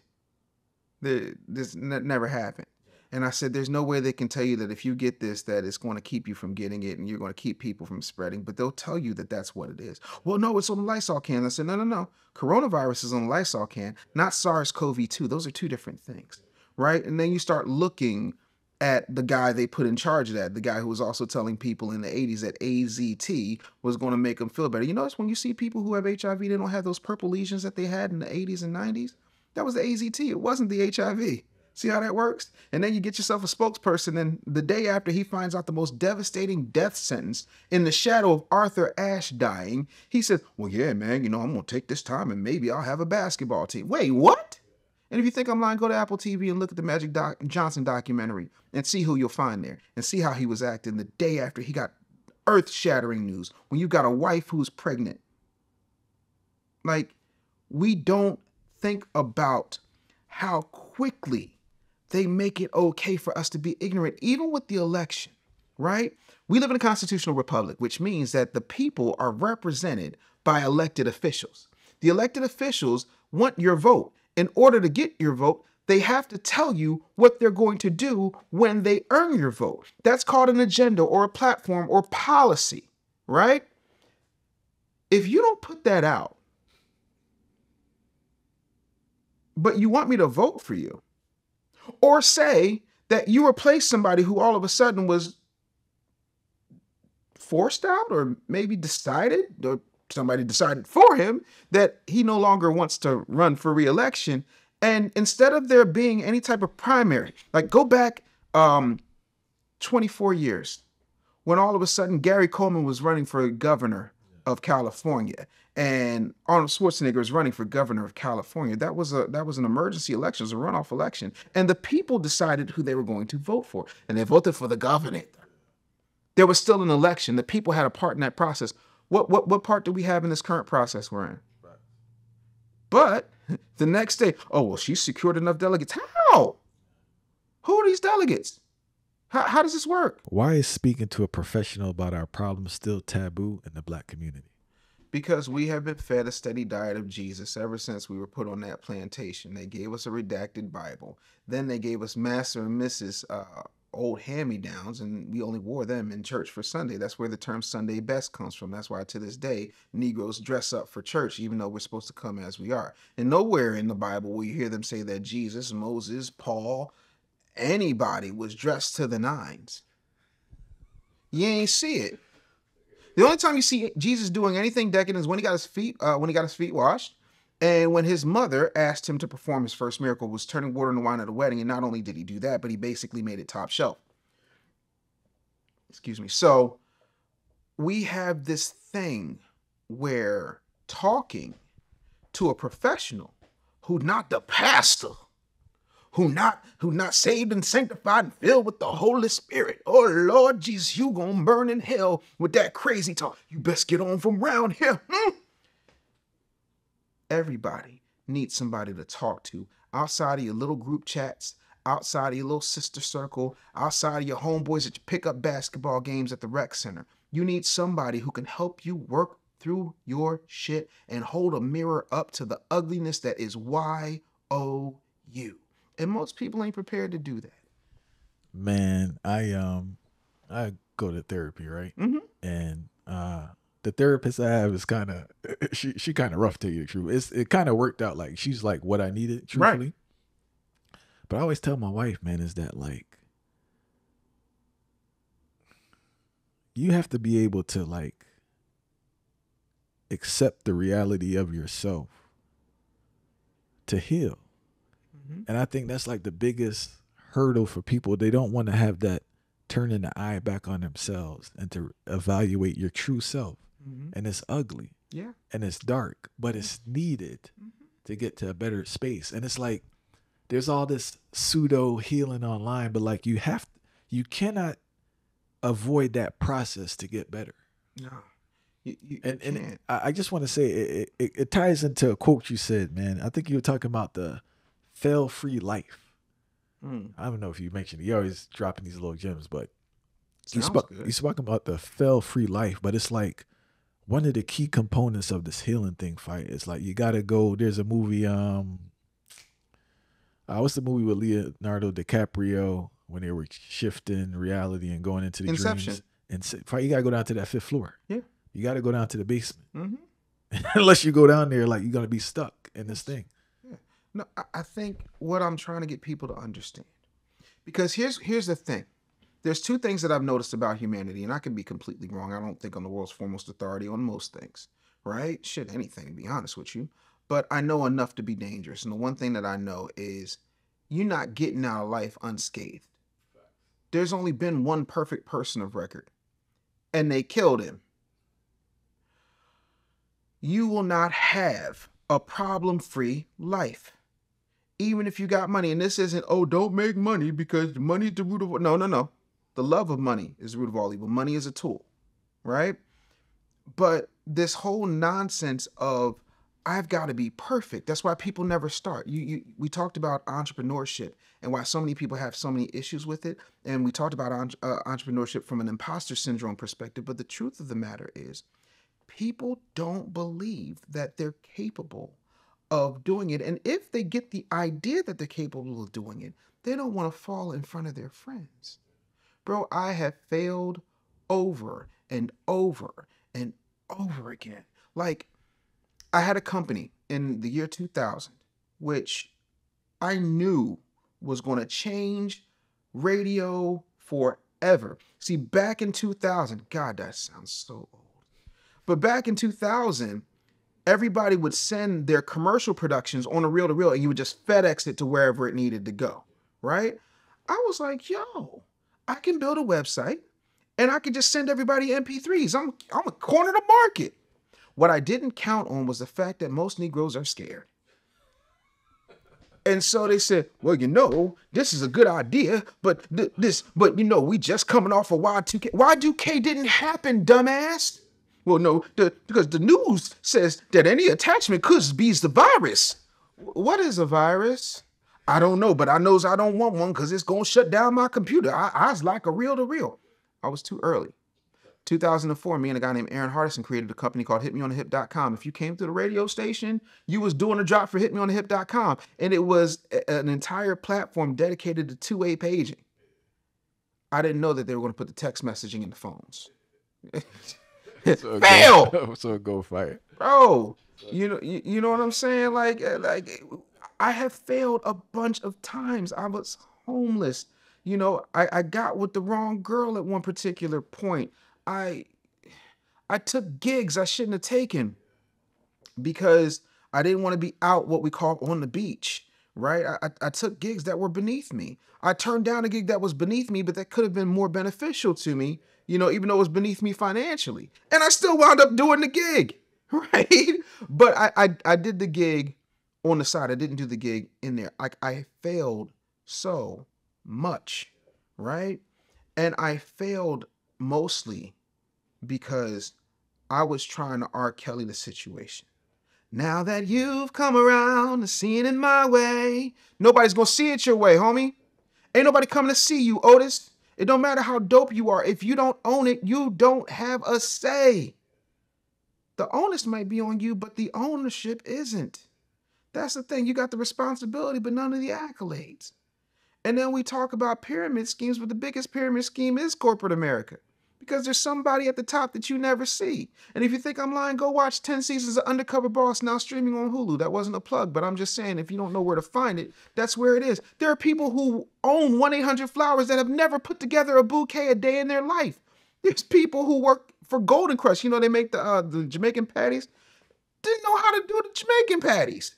Like, the guy who's the CEO of Waste Management didn't know how to operate the dumpster truck because they don't have to. Failing is how you learn.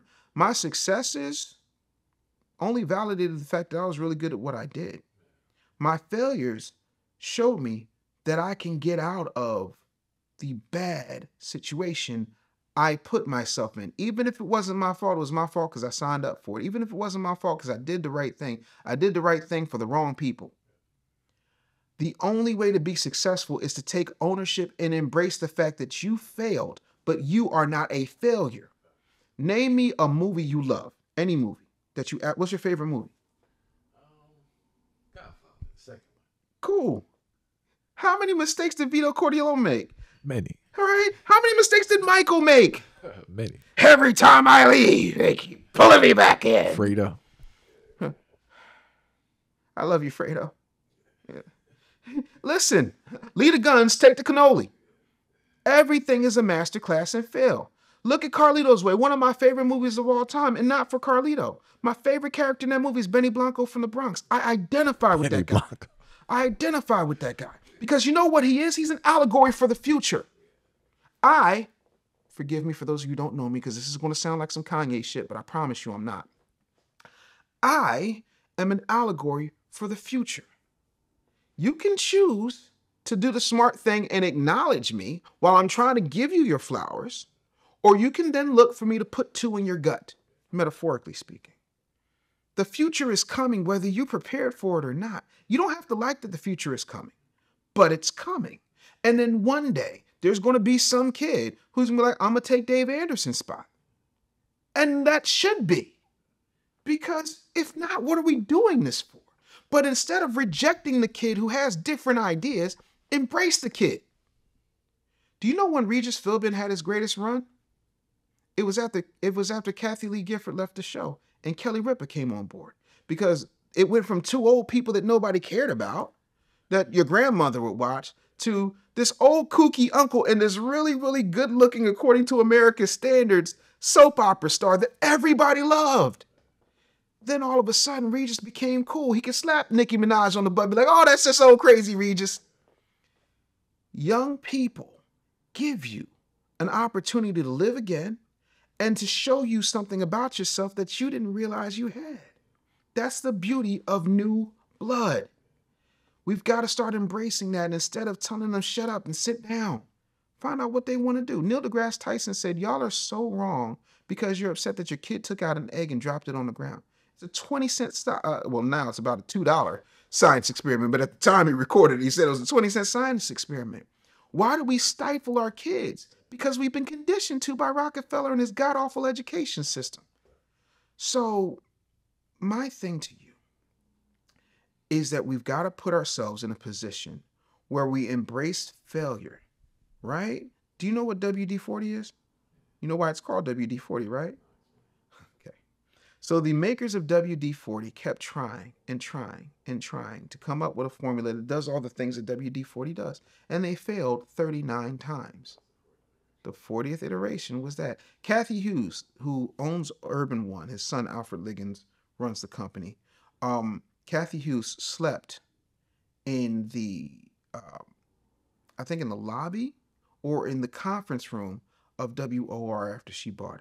And she went to, I believe, 29 banks, and they all told her no. Black woman, single mom, not a lot of money, one radio station that may or may not make it. But that 30th one said yes. Are you willing to fail through 39 no's? A lot of these fragile ass Gen Z millennials ain't. But there's some who's like, oh, you hit me in the mouth with a no. You hit like a bitch. Hit me again. The failure, like everything I've learned, bro, like I tell people all the time, I'm a real Iron Man kind of guy. In that, like Black Panther, I love, absolutely love. If you were to come to my house, in my office, my bathroom adjacent to my office is Wakanda. Like I got Killmonger's mask, I've got Dora Milaje spears. Like I love Black Panther, but Iron Man had the understanding that one suit serves one purpose.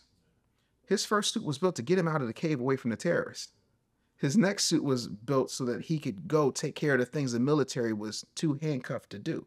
And he kept making adjustments. Even with Spider-Man, he put a heater in his suit because he found out in Iron Man 3 that, oh, it's cold if this thing don't work.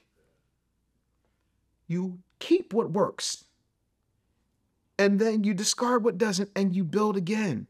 That's why people, like a lot of our people say, well, every time we try to build something, they just gonna burn it down. Yeah, you know what though? We live in a time where if you were not as big on gun control and you got yourself a license and you went to the range and they tried to burn your thing down, you take their head off because there's this thing called castle doctrine, a lot of that would stop. And then we go back to the whole loss of revenue, loss of blood thing. We got to be okay with failing forward, not failing and start being Sandra Huxtable singing about the flowers have died and there's no morning dew, but like really embracing the lessons that failure has to teach us and then using those lessons as fuel for our success. If you analyze the average human being, they really need to be provided for. Right. And I think that's what people don't want to acknowledge. No. Because they can't deal with the ups and downs, Fire. They can't deal with those ups and downs. They can't deal with the disappointment. They can't deal with the setbacks. No. And I think this idea of entrepreneurship that's being circulated is very detrimental. Yeah. Listen, even when we were kids, look at the Disney afternoon. Scrooge McDuck had so much money he had to put it in a money bin. The banks would shut down for him, even though he had his own money bin. That's the mindset we have. When we were little kids, Robin Leach would come on every Saturday night, start talking about lifestyles of the rich and famous. Even before that, when we were goobers in the crib or in our bassinets, we watched George Jefferson leave Archie Bunker's neighborhood and move up to a deluxe apartment in the sky. You never saw him actually in the dry cleaner. Never once.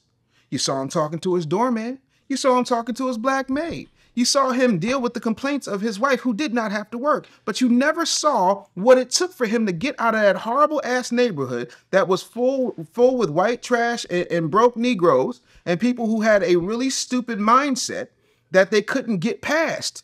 You never see the actual work, and that's the magic trick. So people have just taken that and putting it in a digital marketing space. And so they feel like, I have been there. Like I sat down and talked to a group of business owners, which I do a lot. And they said, hey, we're going to this particular festival. And I'm like, okay, well, what are you going to do there? Oh, we're going to network. Great. That's awesome. You should do that.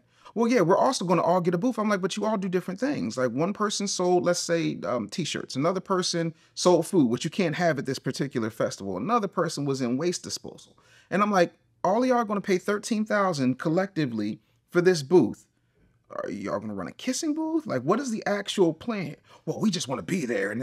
But you're paying 13 grand to sit in a booth to network with people when you can do that just by walking around or just getting a regular ticket. But the idea that if they get the booth, then people are just going to come. It's a whole bunch of booths in these things, right? Like, what is your unique selling proposition? What is it about you? And because you guys are all doing different things, nobody's going to get what you're doing. So a confused mind isn't going to buy, right? Then they say, well, you can go and you'll get there and then you'll come home and you'll have all these contacts. Do you know how many people meet at those things?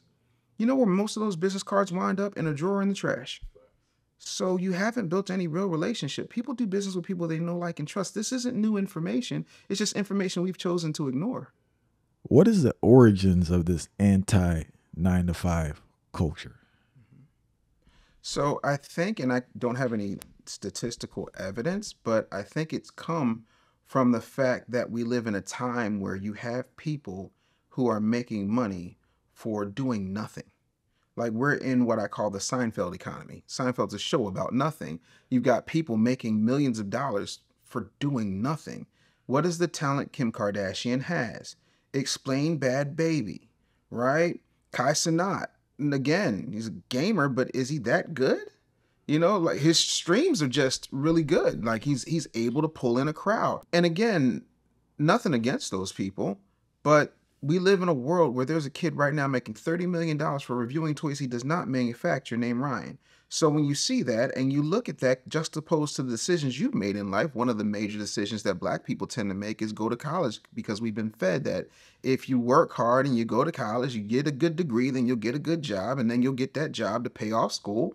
But most of us are in debilitating student loan debt behind that. And so you feel like a schmuck when a kid is sitting there pretending to be Batman reviewing a Lego set, and you're going to work for a guy who you know you're smarter than, more talented than, more capable than, but you can't get a leg up on him.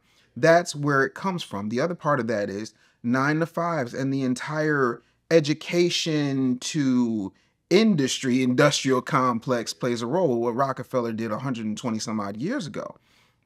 And when you look at that and you say, man, we've taken all of the ability for us to be creative out. We've taken all of our ability to think individually out. We've taken all of our gumption and all of our drive out. There is a case to be made for why we should be doing for ourselves. My grandmother, who was born in the 1920s, talks about a time when everybody except for my mother, who was an emergency birth, was born in a Black hospital to Black doctors, had Black nurses. We didn't have these mortality rates with our women in hospitals. The medical industry was different for us because of the quote unquote separate but equal. That doesn't mean that there weren't problems and things were better. I'm not on that.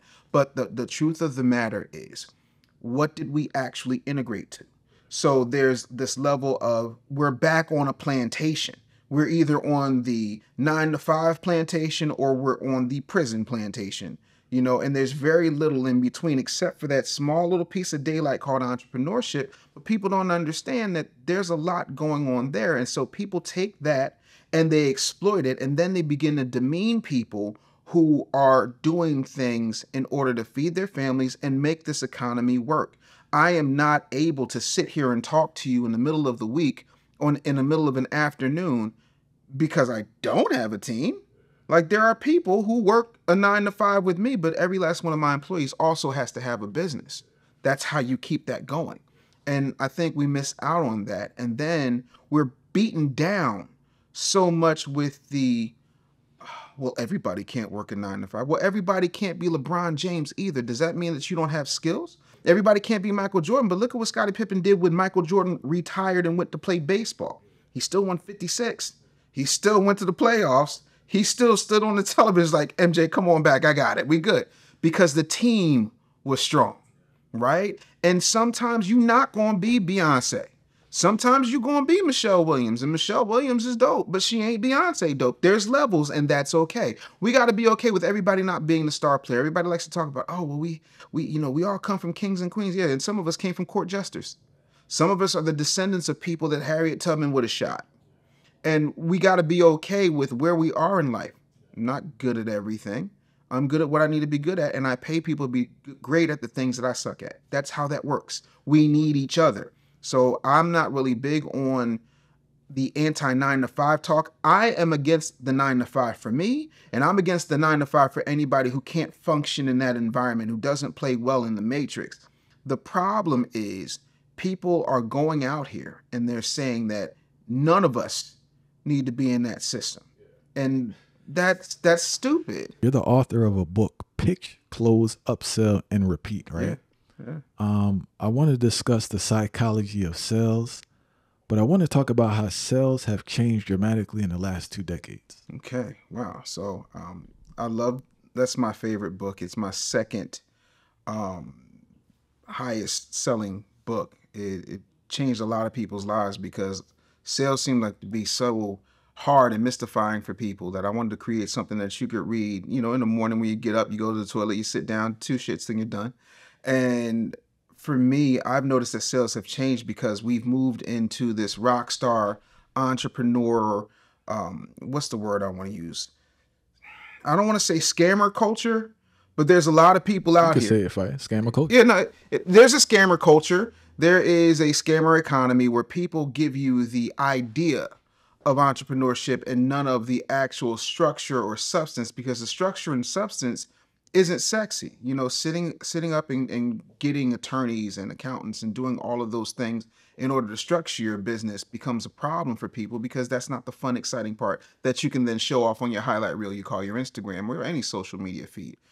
Sales has changed because people just want a quick hit. They don't want long-term relationships. They don't believe in referrals. They don't use systems. And now everything's a funnel. People have funneled everybody to death. It's like there's more funnels online right now than there is in all Jiffy Lubes across America. Like everybody's got a funnel and ain't nobody selling nobody anything worth of substance. It just sounds good. It'll do some stuff. I saw one yesterday. Guy says, yeah, we're going to build out your Instagram for you. And if it don't work, just email me. Like, wait, what? But you had like 17 pages of gobbledygook that I don't have the time to read. Most people don't have the time to read. There are cell phone contracts with less fluff and pork in them. I think a lot of times people overcomplicate sales. So here's what it is. Have you ever had consensual sex? Okay. Have you ever gone and you're black like I'm black, and I'm sure if you're black like I'm black, unless you're adopted or something, you probably got a black mama, and your black mama gave you the universal we're going shopping black mama speeches. When we get in there, don't touch nothing, don't ask me for nothing. Have you ever come out of that with a toy? No. Never? Yeah, you're not a good salesperson. Listen, I went many a day and heard that same speech from my mom and still came out with something. Everybody knows how to close. Everybody knows how to sell. We overthink it because we think that we got to pull some magical BS over the eyes of the consumer, and you don't. Here's your problem. You know you have this problem. I have a solution. You want it or not? That's it. I shouldn't have to convince you. Like if there is a nail in my foot and I go to the doctor's like, yeah, I need to get that nail out your foot. All right, bet. Pull the nail out. That's it. We're in the business of solving problems. We're not in the business of making money. Money is the byproduct of your ability to solve a problem. And that's how sales goes. And I think with the scamming culture that you referred to, they present it as if it's for you to convince the person. And what I've learned in sales is that I'm quick to identify someone who's not interested, and I don't waste my time there. Right. Why am I going on a bus that's taking me to Wisconsin when I'm trying to get to Myrtle Beach? It's a bus. It's air conditioned. It's gassed up. The driver is capable and competent, but you're not going where I'm going. So why would I waste my time? But we feel like we got to do all of this stuff. Like everybody ran and saw the Wolf of Wall Street and didn't really understand that that's a cautionary tale more than it is something for American triumph. And we've gotten ourselves to a point where people just want to be in the room. I've been asked by a number of interviewers, why don't you go to this particular place? Or why don't you go to this particular festival? Or why aren't you on the stage at this particular thing? And I'm like, because I bring work. People don't want work. People want to, pull out their little stripper money guns and wear their silk pajamas and talk about how dope they are with their painted on beards. Like, bro, I'm not trying to be funny. I think everybody has a place. I think that there are a bunch of people who have done everything from self-citing to be substitute teachers, jump into this arena and say, hey, I'm an entrepreneur because I got a good look and I got a quiet benefactor that's in the music industry that's getting me all these top level interviews. So believe me.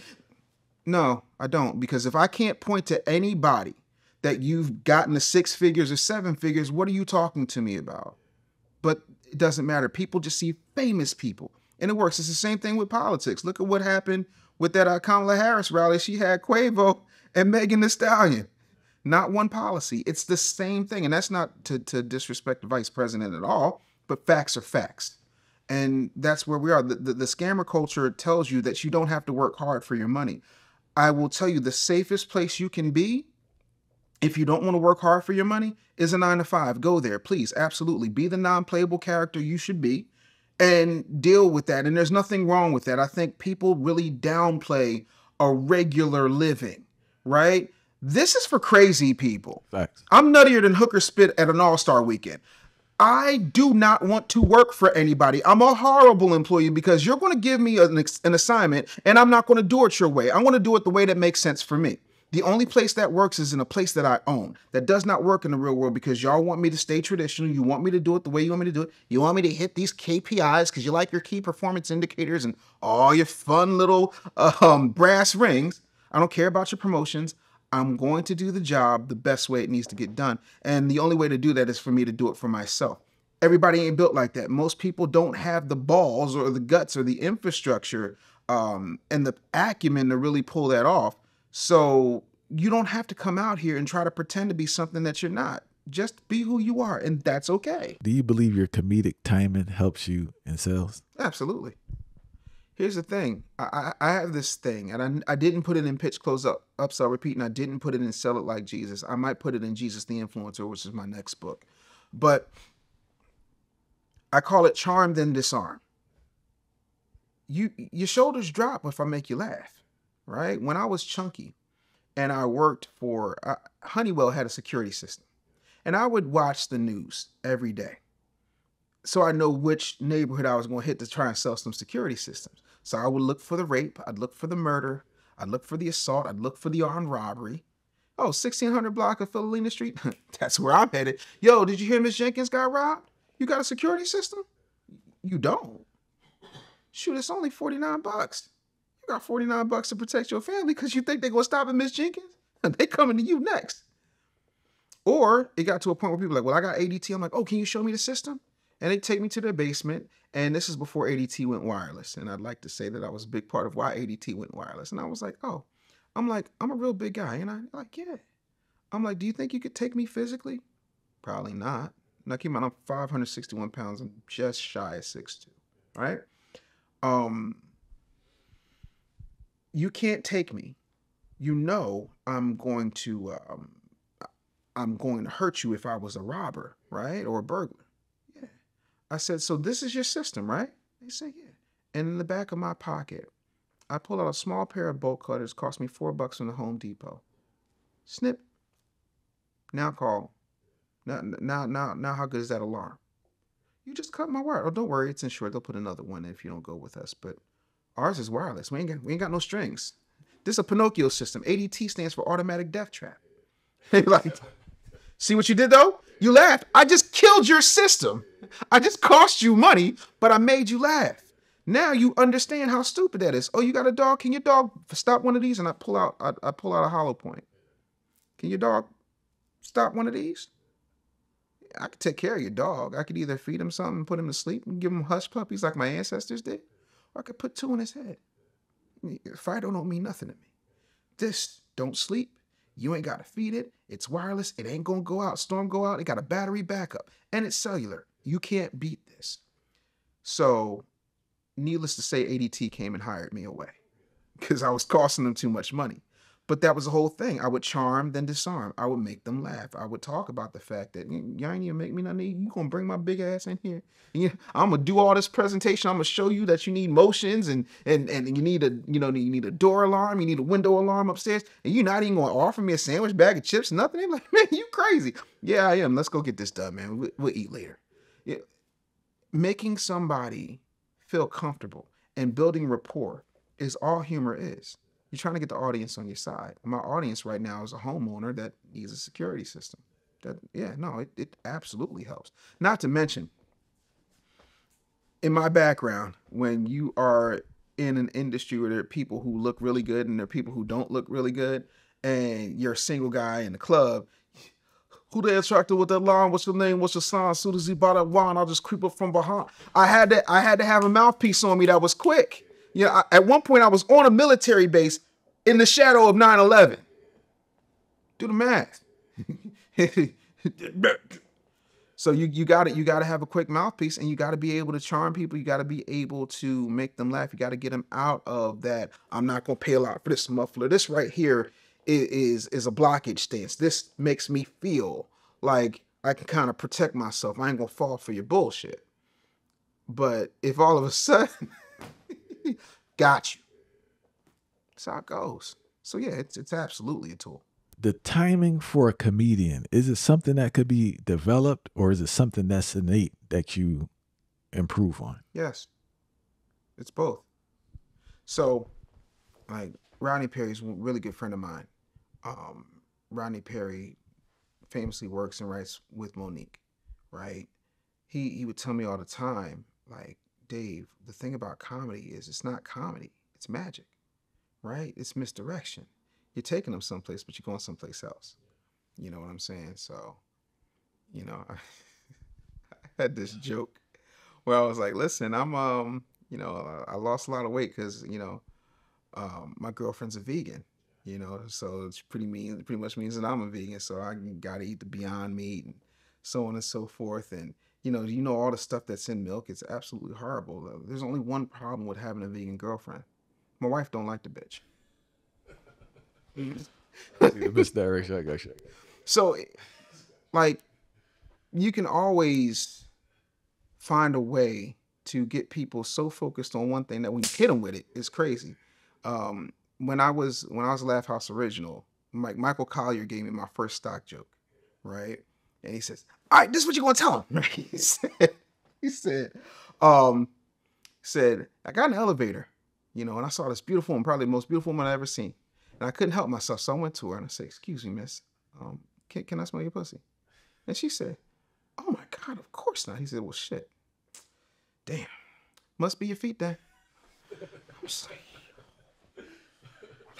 it's not given the premise. That's not how this is supposed to go. But that's the thing. It's the timing. It's the skill. It's the ability to laugh at yourself, right? Like, Bruce does this entire bit where he talks about how he ran into OJ, and OJ was like, "What up, Big Bruce?" He said, "What's up, killer?" I mean, I don't know how it's going, but I can take a stab at it. Like, he makes fun of the fact that he knows that he's a big guy, right? And he finds a way to not demean himself with it, but to turn it around on the audience and show them their ignorance. Ralphie May was like that, God rest his soul. Funny ass dude. Like, D. Lee, who owned the Laugh House, right? And without D. Lee, there's no Michael Blackson, there's no Kevin Hart, there's no me. There's a lot of people who, if they're being truthful, will tell you that they owe D. Lee a lot of their comedy career. D. Lee does this joke, and it was the moment I fell in love with stand-up. He said, "You know how, like, you go and you meet a nice girl and you go home and you do whatever. You know, you take the condom off, and what you do with the condom, you don't throw it in the trash because you don't know that girl. You don't flush it down the toilet." He was like, the thing of it is, it's not even the one night stand that bothers me, but do you ever think about the fact that somewhere there could be a fish out there with your eye? It's like, yo, that's insane, right? And then I saw him. He did a Mother's Day show. This is a few years ago, and he said, I went to TSA and I just bought this big bottle of Tom Ford. And he was like, "Yeah, you gonna have to either check your bag or you gonna have to give us that Tom Ford." So he was like, "The hell I won't." So he starts running through the airport, spraying the Tom Ford all over himself until his body was empty. And then he tosses the bottle and he gets on the airplane. And this lady said, what is that?" He said, "I had so much Tom Ford on there when I farted. My fart smelled like Tom Ford." She said, "That's an amazing smell." He was like, "Tom Ford?" Like, it's always the things that you don't think are funny that are the most funny. And the one thing I will tell you about comedians that nobody talks about, I have yet to meet a comedian, myself included, that is not suffering from some level of psychological trauma. I ain't met one. I don't know. I spoke to a couple comedians, and there are two things I hear, right? One is that aspect, but it's a denial about it. Sure. But there's another aspect that the main, I don't know if this is hating on comedians, but a lot of comedians state, I hear this in the music too, that the true comedian is not the one getting the hourly special. Right. It's almost like they despise the guys that are getting the hourly specials for whatever reason. But before we get in that, right? I wanted to ask a question. Every artist can't bring to life what someone else wrote. Right. Do you need a certain writer as a comedian to really, so you can present it, or anyone who's good at writing can give you a joke? How does that work? Or you need a specific person that can kind of really write it in a way that you're able to present the joke? Let's take comedy off the table for a minute. All right. Recite the words to Candy Burris is what I'm going to do to you. Do you know it? Of course you don't. It's a good song, but it didn't hit. But if I were to go, please don't come around talking about that you love me, because that love shit just ain't for me. I don't want to hear that you adore me. Pink's first hit. Scribe is a guy that thinks he's fine. She wrote all those. She wrote all of those, right? Babyface could write for Toni Braxton, right? There's certain people who could write for anybody to hit. Missy Elliott could write for anybody and make a hit. Nobody knew what Aaliyah was going to do without R. Kelly. Missy did. Timberland did. Like, there are people who can do that. There are comedy writers who can write for anybody, right? Jimmy Fallon got a staff of them. You know what I'm saying? And then there are people who have to know the person. And the people who know the person intimately are the best. Do you think Kevin Hart has the Plastic Cup Boys around just because they're his best friends? That's a big part of it. Hell yeah. But the other part of it is they know him and they know what's going to work and they know how to punch up a joke that he has or write something for him that's going to work, right? Some things hit, some things miss. But again, I could say that about any comedian, including whoever you put up on your comic Mount Rushmore. Every joke ain't a 10. But the people who spend time writing for people are usually the people who know them intimately, right? So for, like there were times with Special K, who does a lot of Ricky's writing, he was off or on vacation. He'd be like, I ain't got no church announcements. Oh, I've opened for Ricky Smiley before. I know how to write a church announcement. I know how Bernice Jenkins operate. So I would hammer out some church announcements. He'd be like, I don't know. And I'm like, let me just send them to you. He'd be like, oh no, these hit. That's just what it is. Like when you know something, like when you know your kid, you know what they did before they did it. You don't, it's the same thing. That relationship is critical to the writing process.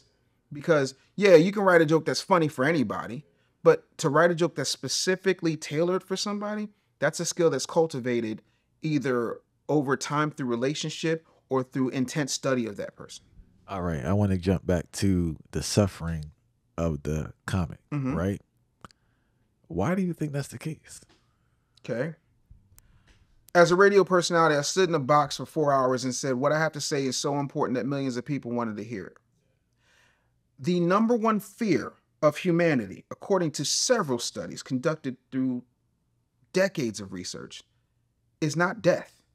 The number one fear is public speaking.